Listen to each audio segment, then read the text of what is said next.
దేశ భాషల యందు తెలుగు లెస్స.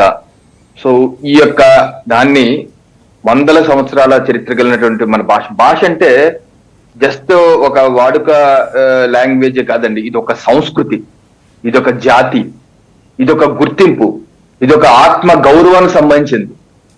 ఎందుకంటే మన పూర్వీకులు ఎన్నో వందల సంవత్సరాలుగా ఒక భాషని డెవలప్ చేసుకుంటూ వచ్చి మనం ఈ స్థాయికి వచ్చాం. ఎంతో మంది ఋషులు లేకపోతే ఎన్నో రచనలు, శాస్త్రాలు ఈ భాషలో రచించారు. ఈ భాష యొక్క గొప్పతనాన్ని అనేక దేశాలు కొనియాడుతున్నాయి. సో మాతృభాషని మర్చిపోయినోడు కన్న తల్లిని మర్చిపోయినట్టే. నిన్నగాక మొన్న పార్లమెంట్ లో కూడా శనివారం రోజు జరిగిన పార్లమెంట్ సమావేశంలో ప్రధానమంత్రి నరేంద్ర మోడీ గారు ఇదే చెప్పారు. భాష యొక్క ప్రాధాన్యత, ప్రాంతీయ భాషలు కూడా ఏ రకంగా ప్రాంతీయ భాషల్లోనే మెడిసిన్, ఇంజనీరింగ్ చదివే విధంగా మేము మొట్టమొదటిసారిగా తీసుకొచ్చిన ప్రభుత్వం